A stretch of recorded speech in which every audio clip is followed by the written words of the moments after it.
Assalamualaikum warahmatullahi wabarakatuh. Salam Pramuka.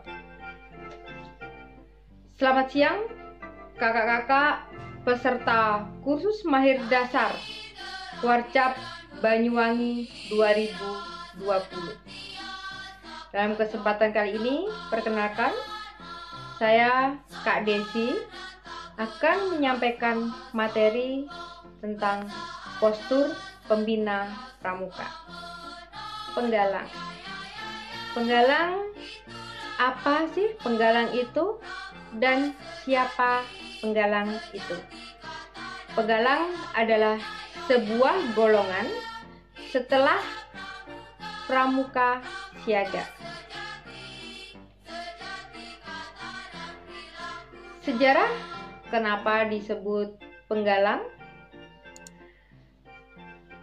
Pramuka penggalang karena sesuai dengan kiasan pada masa penggalangan perjuangan bangsa Indonesia, yaitu ketika rakyat Indonesia menggalang dan mempersatukan dirinya untuk mencapai kemerdekaan dengan adanya peristiwa bersejarah, yaitu Kongres Para Pemuda Indonesia yang dikenal dengan Sumpah Pemuda pada tahun 1928. Apa penggalang dan siapa penggalang itu? Nah, penggalang, anggota penggalang pramuka berusia dari 11 sampai 15 tahun. Kemudian penggolongan pramuka penggalang itu sendiri terbagi menjadi 3 tingkatan, yaitu 1 penggalang ramu, 2 penggalang rakit, dan 3 penggalang terak. Pembina pramuka adalah anggota dewasa yang memiliki komitmen tinggi terhadap prinsip-prinsip dalam pendidikan kepramukaan, secara sukarela bergiat bersama peserta didik sebagai mitra yang peduli terhadap kebutuhan peserta didik, dengan penuh kesabaran memotivasi, membimbing, membantu serta memfasilitasi kegiatan pembinaan peserta didik. Kemudian pembina itu ada pembina siaga dan pembina penggalang. Untuk pembina siaga sekurang-kurangnya berusia 20 tahun dan pembantu pembina siaga sekurang-kurangnya berusia 16 tahun. Dalam pendudukan siaga diperlukan 1 orang pembina siaga dan 3 orang pembantu siaga.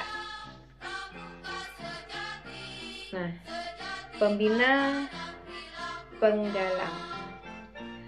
Pembina penggalang sendiri sekurang-kurangnya berusia 21 tahun dan pembantu pembina penggalang sekurang-kurangnya berusia 20 tahun. Dalam pasukan penggalang diperlukan 1 orang pembina penggalang dan 2 orang pembantu pembina penggalang. Pembina pramuka sekurang-kurangnya telah mengikuti kursus pembina pramuka mahir tingkat dasar, yaitu KMD, di mana seorang pembina pramuka harus mempunyai semboyan pembina, yaitu ikhlas, bakti bina bangsa, berbudi bawa laksana, yang mana mempunyai arti ikhlas berbakti membina anak bangsa, berbudi luhur, dan memberi kebajikan, serta menepati janji satunya kata dan perbuatan. Peran pembina pramuka harus bisa menjadi orang tua, yaitu yang dapat memberikan penjelasan, nasihat, pengarahan, dan bimbingan.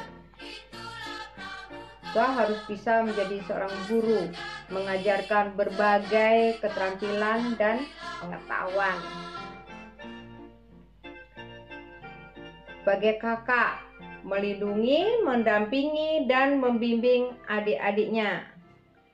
Kemudian harus bisa sebagai mitra atau teman, dengan dapat dipercaya, ya, bersama-sama menggerakkan kegiatan agar menarik, menyenangkan, dan penuh tantangan.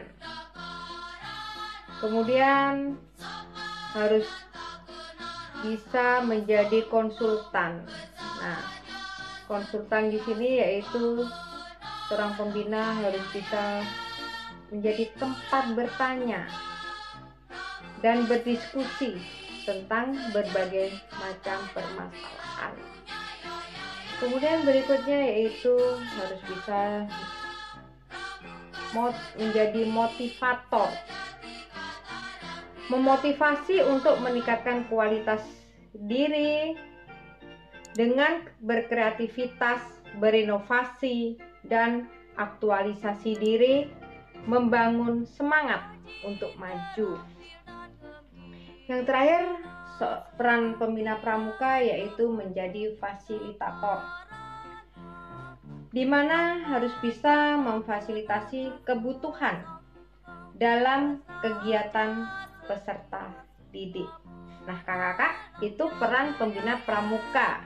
Nah, sekarang apa sih tugas pembina pramuka?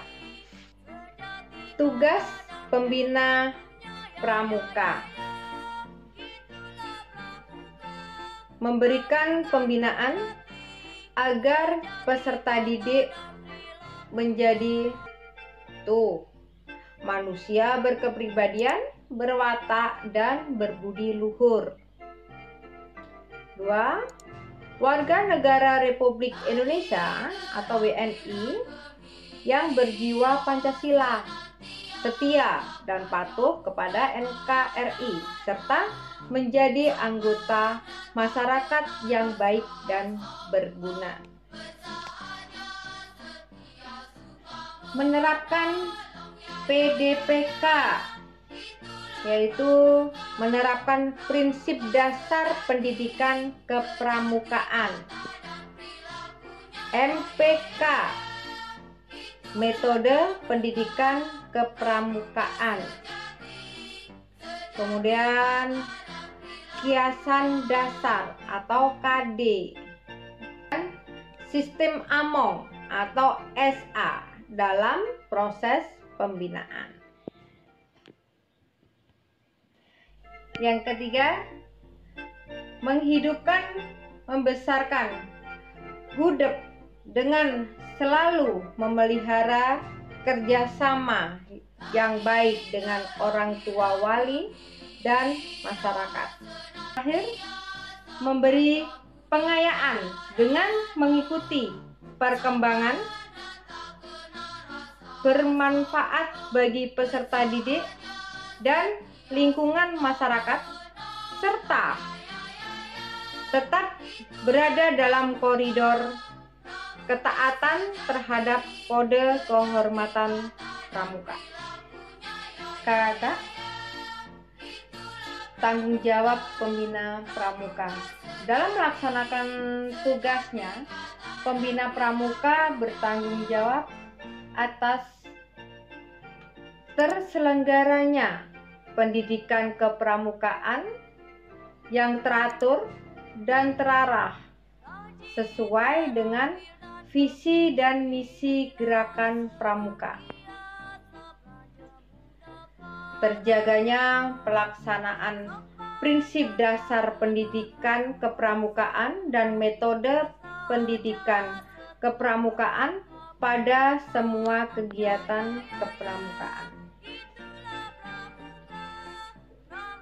ketiga, pembinaan, pengembangan mental, moral, spiritual, fisik, intelektual, emosional, dan sosial peserta didik sehingga